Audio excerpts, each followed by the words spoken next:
രജകൻ ഉളിയന്നൂർത്തച്ഛനും പിന്നെ. നമസ്കാരം. ആർദ്രാമൃതം ചാനലിലേക്ക് ഏവർക്കും സ്വാഗതം. കേരളത്തിന്റെ സാംസ്കാരിക ചരിത്രത്തിൽ ജാതി ഭേദമില്ലാത്ത സാഹോദര്യത്തിന്റെ വിപ്ലവകരമായ സന്ദേശം വിളിച്ചോതിയ പറയിപ്പറ്റ പന്തിരുകുലത്തിലെ പ്രകൃതി നിയമങ്ങളെ പോലും നിഷ്പ്രഭമാക്കുന്ന ആയോധന വീര്യം കൊണ്ടും സ്വന്തം വേരുകളോടുള്ള വിട്ടുവീഴ്ചയില്ലാത്ത കൂറും കൊണ്ടും ചരിത്രത്തിൽ ഇടം നേടിയൊരാൾ. കനത്തു പെയ്യുന്ന മഴയത്ത് ഒരു തുള്ളി വെള്ളം പോലും ദേഹത്ത് വീഴാത്ത വിധം വാൾ വീശി തടുത്തു നിർത്തിയ അത്ഭുത മനുഷ്യൻ. കേൾക്കുമ്പോൾ ഒരു സിനിമയിലെ രംഗം പോലെ തോന്നാം. എന്നാൽ നൂറ്റാണ്ടുകൾക്ക് മുമ്പ് നമ്മുടെ കേരളത്തിൽ ജീവിച്ചിരുന്ന ഒരു യോദ്ധാവിനെ കുറിച്ച് ഇങ്ങനെ ഒരു കഥയുണ്ട്. പറയിപ്പറ്റ പന്തിരുകുലത്തിലെ 12 മക്കളെ ആയോധന കല കൊണ്ട് വിസ്മയം തീർത്ത കൊച്ചി രാജവംശത്തിന്റെ തട്ടിൽ ഗുരുക്കളായിരുന്ന വീരപുരുഷൻ വടുതല നായർ. ഭാരതപ്പുഴയുടെ തീരത്ത് മഹാപണ്ഡിതനായ വരരുചിയുടെയും പറയിയുടെയും മകനായാണ് ഈ കുഞ്ഞ് ജനിക്കുന്നത്. വിധി നിയോഗത്താൽ നിളാ നദിക്കരയിൽ ഉപേക്ഷിക്കപ്പെട്ട കുഞ്ഞിനെ എടുത്തു വളർത്തിയത് പാലക്കാട് ജില്ലയിലെ പട്ടാമ്പിക്കും തൃത്താലയ്ക്കുമടുത്തുള്ള മേഴത്തൂരിലെ ആയോധന പാരമ്പര്യമുള്ള പ്രശസ്തമായ കുണ്ടൂളി നായർ തറവാട്ടുകാരായിരുന്നു. ആ മണ്ണിലാണ് അവൻ വളർന്നതും വടുതല നായർ എന്ന് പേര് നേടിയതും. വടുതല നായരുടെ പിൻതലമുറക്കാർ ഇന്നും മേഴത്തൂരുള്ള കുണ്ടൂളി തറവാട്ടിലും പരിസര പ്രദേശത്തുമായിട്ട് താമസിക്കുന്നുണ്ട്. നമുക്ക് അവരെ പരിചയപ്പെടാം. പിന്നെ വായില്ല കുന്നിലപ്പൻ വടുതല മരുവും നായർ കാരക്കൽ മാതാ ചെമ്മേ കേളുപ്പുകൂറ്റൻ പെരിയ തിരുവരങ്കത്തെഴും പാണനാരും നേരെ നാരായണ ഭ്രാന്തനുമുടൻ അകവൂർച്ചാത്തനും പാക്കനാരും മേഴത്തോളഗ്നിഹോത്രി. വടുതല നായരുടെ പിൻതലപ്പെട്ട പിൻഗാമികളാണ് ഈ കുണ്ടുള്ളി നായർ തറവാട്ടുകാർ. ഉണ്ടായിരുന്നു മുൻ തലമുറയിലെ പോലെ കളരി രൂപത്തിൽ ആയോധന കലയിലും മിടുക്കന്മാരായിരുന്നു. സാമാന്യം ഭേദപ്പെട്ട് പഠിപ്പിനോട് നാലുകെട്ടായിരുന്നു തറവാട്. തറവാടിന്റെ മറ്റിനുള്ളിൽ ഞങ്ങൾ ധർമ്മദൈവമായ ചാലശ്ശേരി വലിയകുളത്ത് ദേവിയെ പീഠത്തിൽ ആവാഹിച്ചിരിച്ചിട്ടുണ്ട്. പഠിക്കരുടെ ഈ വശങ്ങളിൽ 2 തർപ്പക്കാവുകളുണ്ട്. അതിൽ വഴിയുടെ വടക്കുഭാഗത്ത് തർപ്പക്കാവിൽ 2 പ്രതിഷ്ഠകളുണ്ട്, ആഞ്ജനേയവും കരിനാവും. വഴിയുടെ ഇടതുഭാഗത്തെ തർപ്പക്കാവിൽ സ്വർണം വാണിച്ചമെന്നാണ് സങ്കല്പം.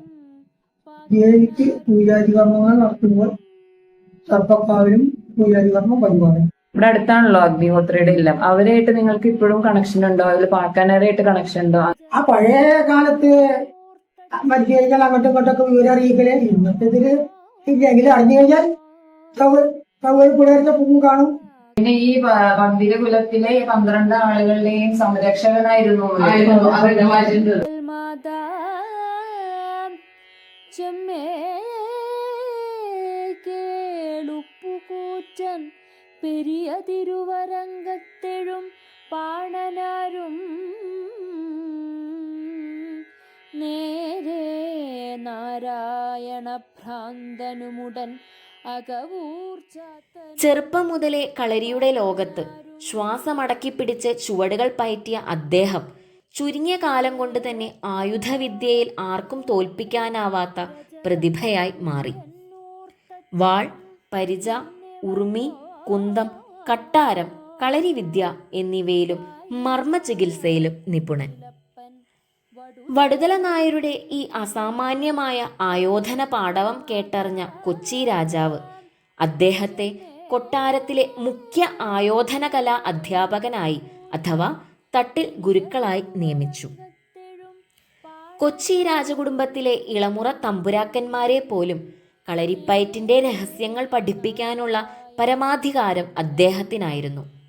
അദ്ദേഹത്തിന്റെ കഴിവിൽ സംപ്രീതനായ രാജാവ് വിലപിടിപ്പുള്ള ഉടവാളും വീരശൃംഖലയും നൽകി അദ്ദേഹത്തെ ആദരിച്ചു.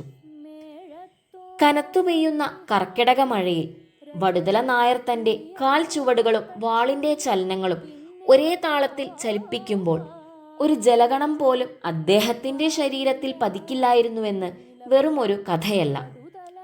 ആയോധന കലയിലെ പരമോന്നത ഘട്ടമായ ഏകാഗ്രതയുടെയും ശ്വാസനിയന്ത്രണത്തിന്റെയും അടയാളമായിരുന്നു.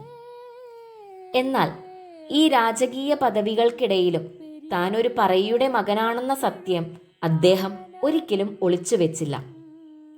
സാമൂഹികമായ ഉച്ചനീചത്വങ്ങൾ നിലനിന്നിരുന്ന ആ കാലഘട്ടത്തിൽ സ്വന്തം ജന്മരഹസ്യം അദ്ദേഹം അഭിമാനത്തോടെയാണ് ലോകത്തോട് വിളിച്ചു പറഞ്ഞത്.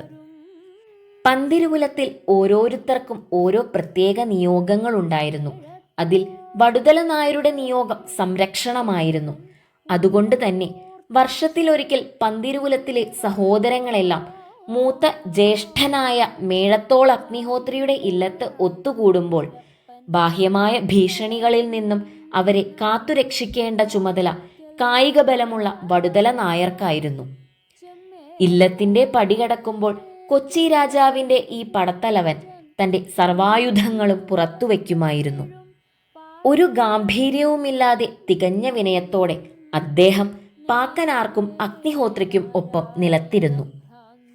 അയിത്തവും വിവേചനവും കൊടുമ്പിരി കൊണ്ടിരുന്ന ആ കറുത്ത കാലഘട്ടത്തിലാണ് ഒരു രാജഗുരുവും പടത്തലവനും ഈറ്റത്തൊഴിലാളിയും ഒരുമിച്ചിരുന്ന് ഭക്ഷണം കഴിച്ച് ലോകത്തിന് മാതൃകയായത്. തന്റെ ആയുധവിദ്യ കൊണ്ടും വിനയം കൊണ്ടും നാടിനെ സേവിച്ച ഈ ധീരയോദ്ധാവ് വാർദ്ധക്യകാലത്ത് കൊട്ടാരത്തിലെ തിരക്കുകളിൽ നിന്ന് ഒഴിഞ്ഞ് വടുതലയിലെ തന്റെ സ്വന്തം തറവാട്ടിൽ വിശ്രമ ജീവിതം നയിക്കുകയും അവിടെ വെച്ച് ഇഹലോകവാസം വെടിയുകയും ചെയ്തുവെന്ന് പറയപ്പെടുന്നു. അദ്ദേഹത്തിന്റെ മരണത്തിന് ശേഷം ഒരു വീരപുരുഷനായി കണ്ടുകൊണ്ട് ഇന്നും വടുതല പ്രദേശങ്ങളിലെ തറവാട്ടുകളരികളിലും കാവുകളിലും ആയുധപൂജയുടെ നാളുകളിൽ വടുതല നായരെ ഭക്തിയോടെ സ്മരിക്കുകയും ആരാധിക്കുകയും ചെയ്യുന്നുണ്ട്.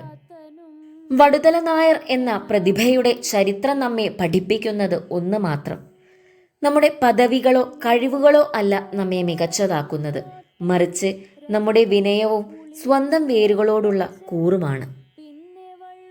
ജാതി ഭേദമില്ലാതെ സഹോദരങ്ങളെ സ്നേഹിച്ച പറയിപ്പറ്റ പന്തിരുകുലത്തിലെ ഈ വീരപുരുഷൻ വടുതല നായർ ഇന്നും കേരള ചരിത്രത്തിലെ ഒരു വിപ്ലവ നക്ഷത്രമാണ്.